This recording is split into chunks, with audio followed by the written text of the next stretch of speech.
Bonjour à toutes et à tous, bienvenue sur KTV Kwezi FM pour un temps de parole, toujours en direct à la radio et à la télévision. Notre invité ce matin n'est autre que le patron de la CGTMA, il aime pas qu'on dise le patron, c'est Salim Naouda qui est avec nous. Salim Naouda, bonjour. Bonjour. Monsieur le patron. Jamais patron. Merci en tout cas d'avoir accepté notre invitation. Quand on a préparé cette émission, Salim Naouda au téléphone, courant dans le week-end, je ne sais plus quel jour c'était, vous avez évoqué un certain nombre d'idées, de pistes, voire des solutions sur la problématique des expulsions. Quel est le point de vue des syndicats et notamment de la CGT Mais déjà, il faut comprendre que la CGT a toujours condamné des actions qui allaient vers l'intégrité des personnes. Donc, ce que nous observons aujourd'hui à Mayotte, on ne peut que ne pas l'accepter. Qu'est-ce que vous n'acceptez pas ? La manière dont les expulsions sont organisées. Ouais. Il fallait discuter avec les gens. Il fallait, d'ailleurs... Mais ils l'ont fait ça déjà, Salim ? Est-ce que la discussion est arrivée jusqu'au niveau des pouvoirs publics ? Je crois que oui, mais est-ce que le pouvoir public a pris la démarche qu'il fallait ? C'est là où on se pose des questions.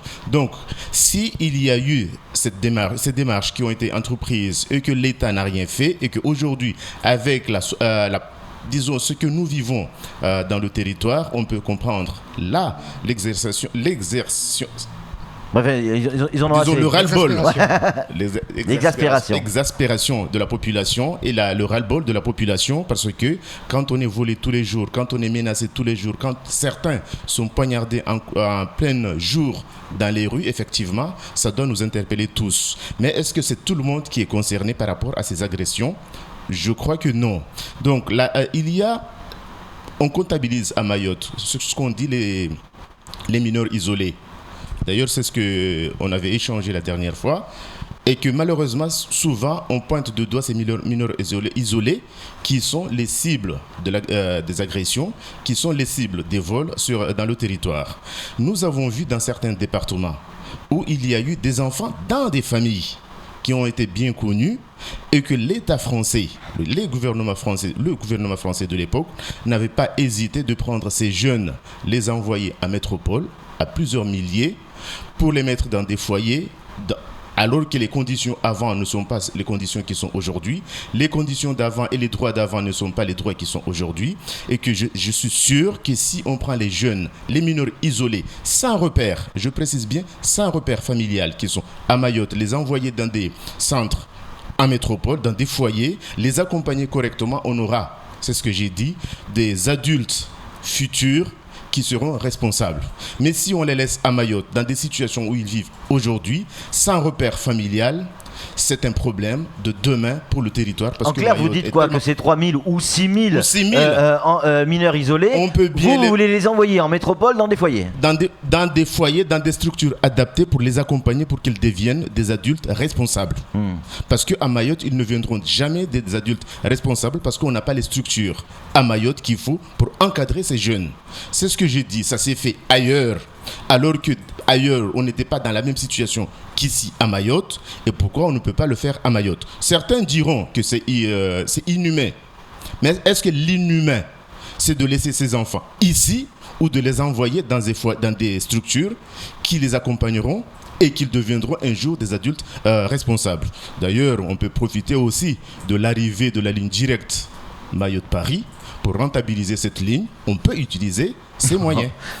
Vous êtes dur, Salim Naouda. Mais une question, est-ce que ça c'est une idée que vous avez lancée ou c'est quelque chose qui est en cours de réflexion chez les autorités ? Vous l'avez déjà proposé ça ? Je l'ai proposé. Et comment ça réagit ? Mais il n'y a pas eu de débat sur le sujet. Ouais. Mais j'espère fortement, parce que nous voyons aussi, il y a des jeunes Maoris qui quittent Mayotte pour aller faire des études ailleurs. Ils ne sont pas à côté de leur famille. Donc on peut considérer aussi ces jeunes qui partiront, qu'ils vont pour chercher une vie meilleure. Parce qu'à Mayotte, tout le monde ne peut pas avoir une vie meilleure. D'ailleurs, on voit sur les images la situation des uns et des autres. Donc pour accompagner ça, il faut... Et puis après, certaines associations, parce que j'ai eu la chance de travailler avec des anciens de la CGT qui aujourd'hui, ils sont à la retraite.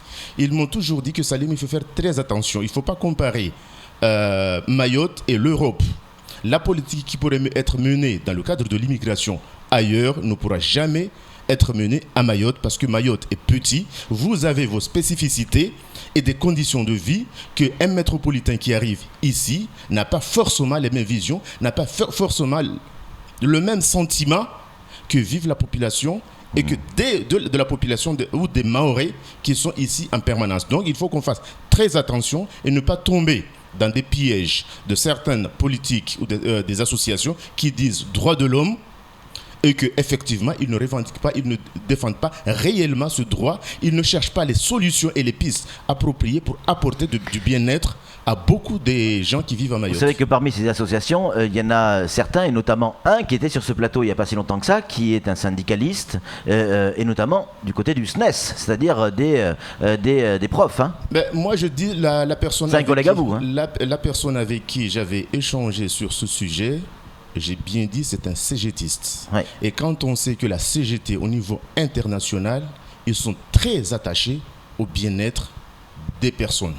Donc, concrètement, donc, ce que je dis là... Juste par oui ou par non, Salim Naouda, est-ce que oui ou non, vous condamnez les expulsions telles qu'elles sont faites et telles qu'elles ont été faites ce week-end par la population de Chirongui? Oui, j'ai toujours condamné toute action... Vous allez vous faire des amis, là. C'est pas grave. Mais il faut, c'est ce qu'on dit, la liberté d'expression. Je m'exprime librement et que nous devons trouver des solutions avec les deux États. Parce que nous avons deux États qui sont concernés par le problème.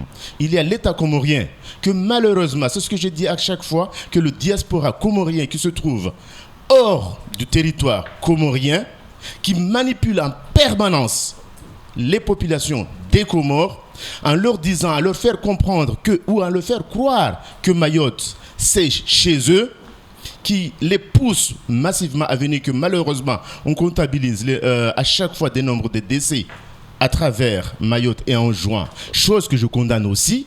Donc, on ne peut pas laisser tranquille ces deux États, française et l'État comorien, à rester tranquilles alors qu'ils sont les deux responsables de cette situation. Il ne faut pas non plus qu'on oublie que dans la zone, on a été aussi, c'est la France qui a géré la zone Madagascar, les Comores, y compris Mayotte.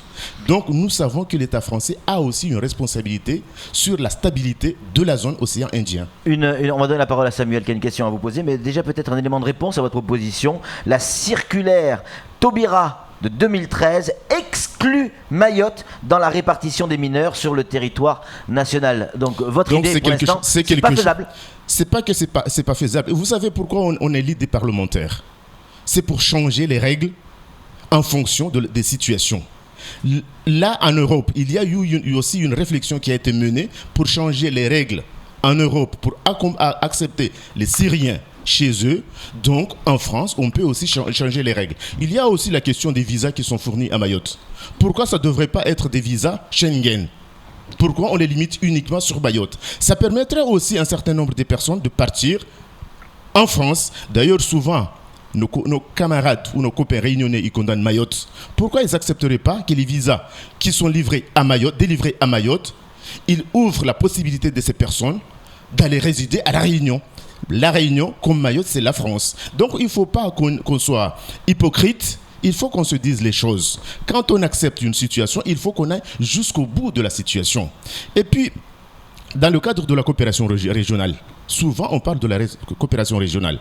Pourquoi on ne proposerait pas les fonctionnaires de toute catégorie, États, territoriaux ou hospitaliers, les franco-comoriens, parce qu'on sait qu'il y en a beaucoup en métropole comme ailleurs, qui pourraient, dans le cadre de la coopération régionale, que l'État français fasse des propositions de mutation de ces fonctionnaires vers les Comores, ouvrir des structures qui pourraient assurer la stabilité de la santé comme de l'éducation aux Comores, et que peut-être avec ces solutions, on pourra diminuer les flux, parce que souvent on entend que les gens qui viennent ici, ils viennent pour se soigner ou ils viennent pour l'éducation de leurs enfants, et dans cet angle, on peut aussi aider les gens à rester.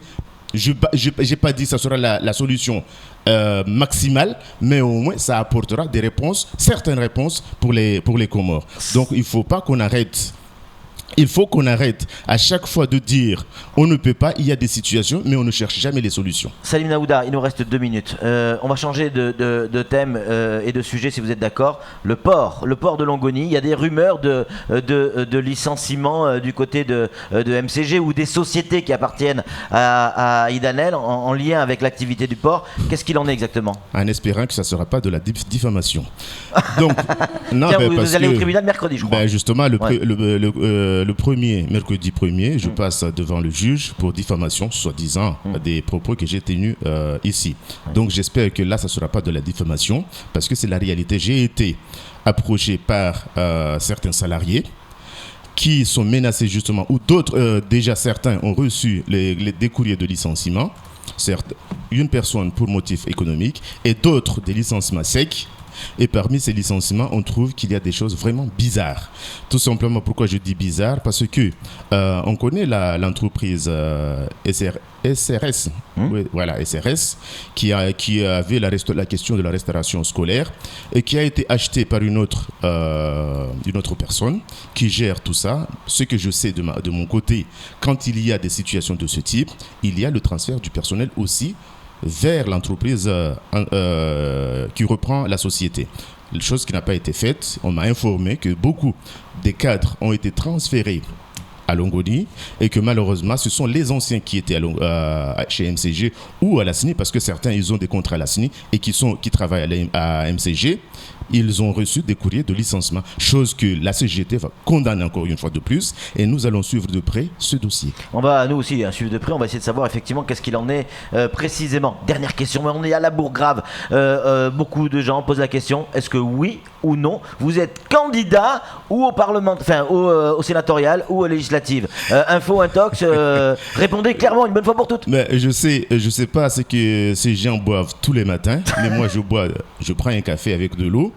Mais il faut qu'on arrête à pousser les gens vers des choses auxquelles ils n'ont jamais la pensée. Moi, je suis bien là où je suis et je suis fier d'être un syndicaliste et je suis fier d'accompagner ceux qui ont des problèmes dans ce territoire dignement et sérieusement pour trouver des solutions dans leur situation. Donc de la tous les réponse jours. est non, vous n'êtes candidat à rien. J'ai jamais dit que j'allais être candidat. Non, que vous ne l'ayez pas dit, c'est vrai, mais est-ce que vous l'avez dans la tête? Je n'ai aucune idée et je le répète bien, je suis bien en tant que syndicaliste. Donc, ça veut dire je n'ai rien à foutre de la politique. C'est très clair. Ben, au moins, voilà, ça c'est clair. Merci beaucoup Salim Naouda d'être venu sur le plateau. C'est tout pour ce temps de parole. Tout de suite, la suite de nos programmes.